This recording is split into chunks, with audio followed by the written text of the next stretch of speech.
Have you ever been driving your Honda Ridgeline and was wondering how do you turn off the automatic high beams? Well, here I'm going to show you guys how to do that. On the high beam or headlight lever right here, all we have to do is press towards yourself or pull towards yourself for 40 seconds.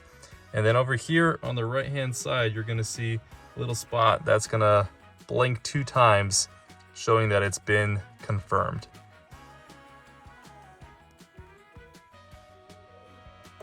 There you go. Now you see the 2 blinking lights over there. Now you know that your automatic high beams have been turned off. Now all you have to do is, if you're driving and you want them on, you would have to just adjust them and turn them on yourself. Now, if you want to have them back on, all you gotta do is the exact same thing. Pull the headlight lever towards yourself, but this time for 30 seconds. And when you see the single flash, you know that you've completed it. And there you have it. You saw the single flash.